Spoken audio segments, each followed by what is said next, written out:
The West Indies are bad at cricket again. And so, for the 1 millionth time, it seems, we're being told that the legends can help fix this. But I want to make a little timeline for everyone on this. In 2006, Clive Lloyd came on as the team manager for the West Indies for the Champions Trophy. And they made the final of that edition, so you would have to say that that was a success. Clive Lloyd is unquestionably one of the greatest cricketers that the West Indies have ever had.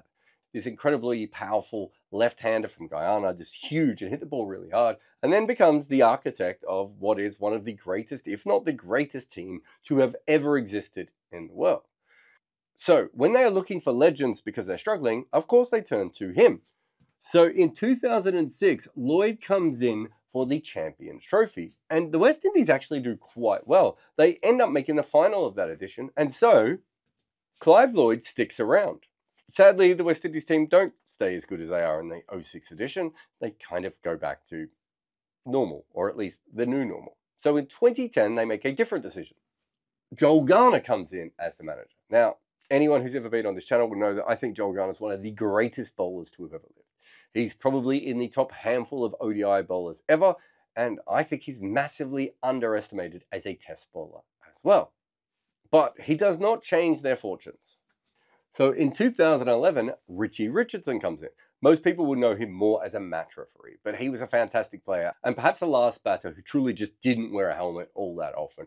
Brilliant player of the short ball, had a bit of a dip towards the end of his career, but at one stage looked like he was on a true path of greatness. Also captained the West Indies team right up until the point they were beaten by Australia. So Richie Richardson comes in for manager in 2011. In 2014, Curtly Ambrose comes in as bowling coach. Again, one of the greatest bowlers ever. Maybe a better test bowler than a one-day bowler, but, you know, he was great at both and an absolute force all the way through the 90s.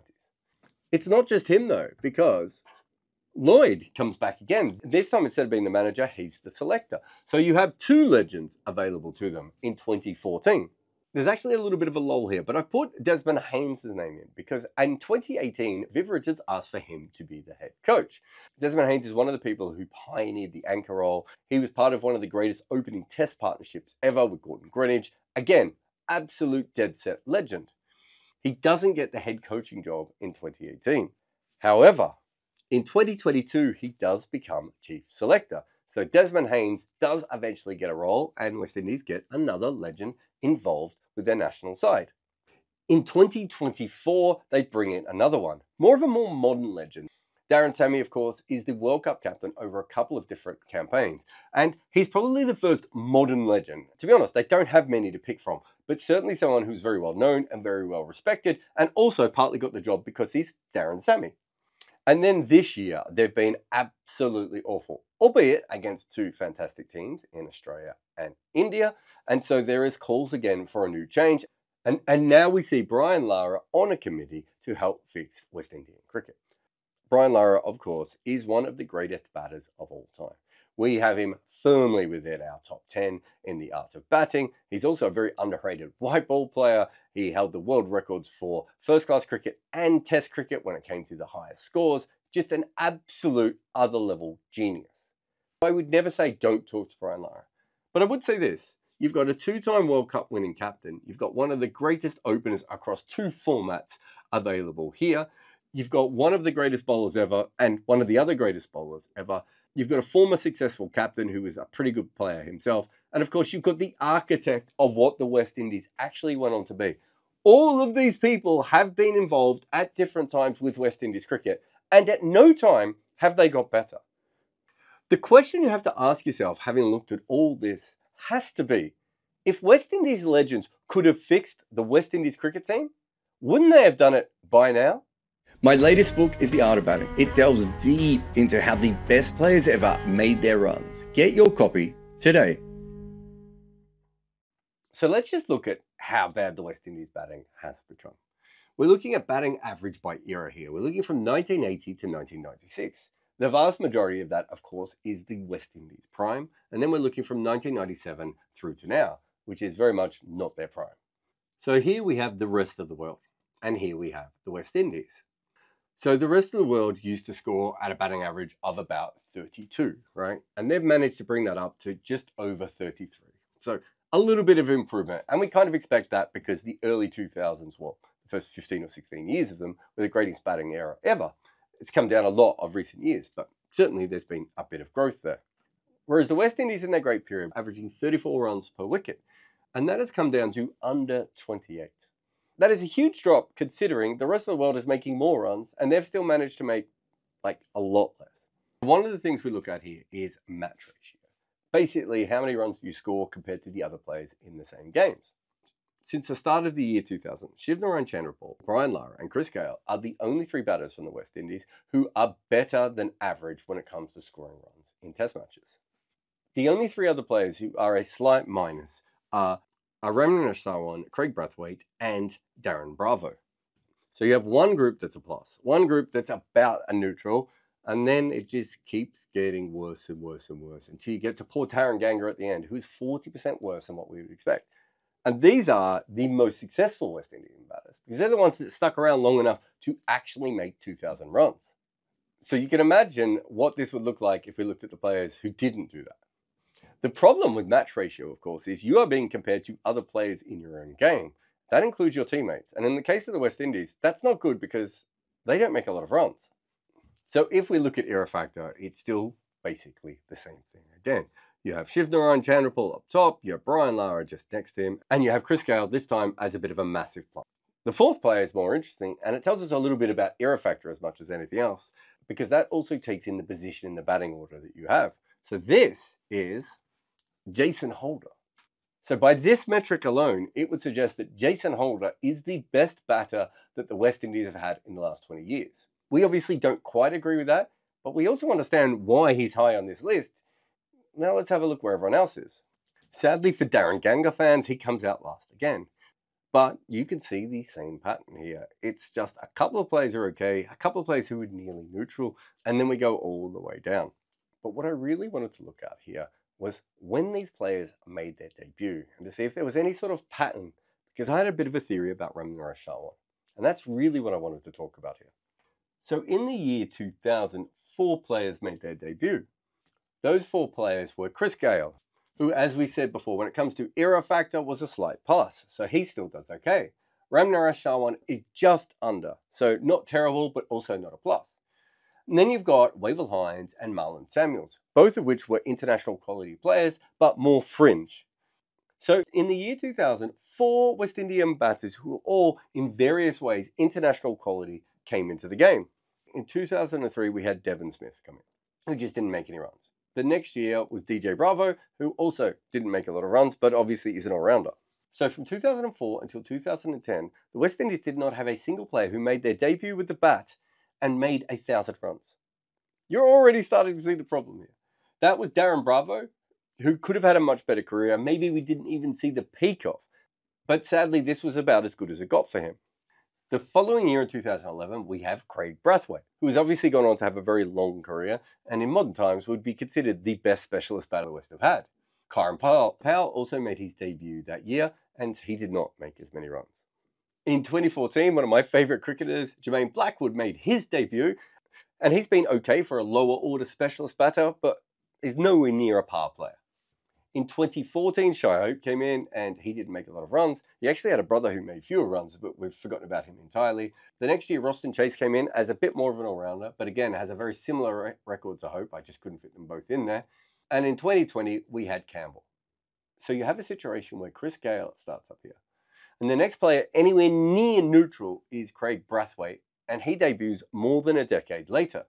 And then since Craig Brathwaite, they haven't had another player even close to neutral. They just keep getting worse and worse as they go. So since the year 2000, the West Indies' overall batting average has been 28. So with the bat, they've been averaging 28, which is obviously incredibly low. But as we talked about here, it's not just that they used to have batting legends. They also used to have bowling legends, right? So it's worth looking at their bowling average as well. Well, with the ball, they've been averaging 36. So there's a big difference here, right? For every single wicket that the West Indies bowlers take, their batters are 8 runs worse. So let's imagine a hypothetical game where all 40 wickets are taken. That means if that game was to be played out that way, since the year 2000, the West Indies are 160 runs worse than their opponents per match. So since we're on bowlers, if we look at bowlers, the bowling average by era, from 1986 to 1996, the rest of the world are at 33.3. That comes down to 32.3.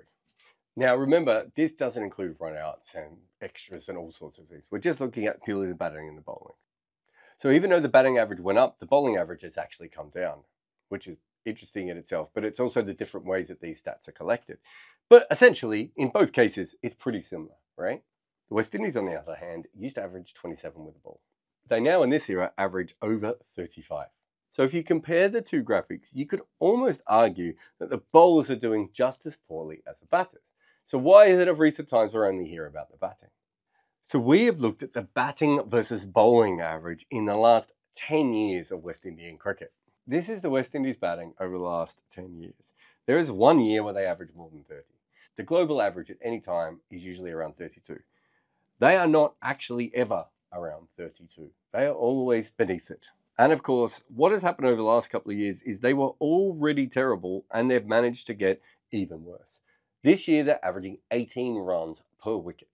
This is the bowling graphic, and you can see sort of their worst period has to be probably that 2015-2016 period where they literally weren't taking any wickets or making any runs. But since then, they've actually managed to find some bowlers, and outside of a couple of blip years, they've been taking more wickets. The problem is, even as they take more wickets, their batters actually learn to make fewer runs.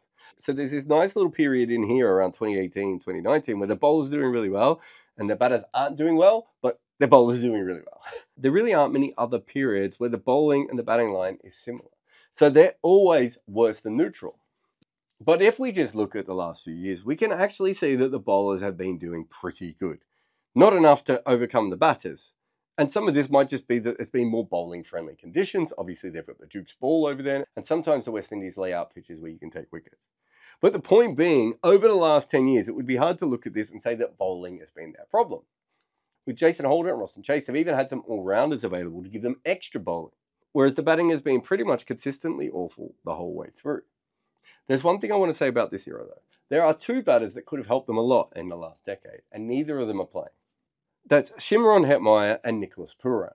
Perhaps if these two were playing Test cricket, and they're both not playing for kind of random reasons, but also almost exactly the same reason, it does bump this up a little bit, because they are both obviously world-class batters. And this is the thing that I've been thinking about quite a lot, which is to go back to these three graphics in the middle. For those who haven't seen him play, he made his debut just after Chris Gayle in the year 2000. By all these different metrics that we could show here, was not a fantastic batter. I'd say he was a replacement level batter in Test cricket. He was good enough to keep his spot, he certainly made runs, but he wasn't anywhere near players like Chris Gayle, and certainly nowhere near Shiv and Brian Lara. But when you compare him to all the other players who made their debut afterwards, Craig Brathwaite is the only one that's close, right? No one else is even within touching distance. But essentially, this group here either debuted in the year 2000 or before. This group here all debuted after the year 2000. Test quality players, mostly not. So since Ramnaresh Sarwan's debut in the year 2000, the West Indies have not really come up with one above average batting prospect who's actually played for them. Darren Bravo maybe could have got there. Nicholas Pooran and Shimron Hetmeyer should have got there, but they haven't. And this has been one of the biggest batting droughts you will ever see in the history of Test cricket. The West Indies do not find batting prospects anymore. So when you look back at Lloyd, Garner, Richie Richardson, Kirtley, Haynes, Daren Sammy, and Brian Lara, they can be the biggest legends of all time. They can't go out on the field and bat for these guys who have, for 20 years, 25 years, shown they cannot make runs at international level. The problem is not the lack of legends, because they've been involved the whole time. The real issue is that for a quarter of a century, the West Indies have not found one person who is an above-average batter who actually stays in their team. Are you as chronically online as Moses Enriquez? Then here's another video for you. Or if you also like books and stuff, you can buy my new one on the art of batting. If you loved this video, hit the bell icon to be notified for more.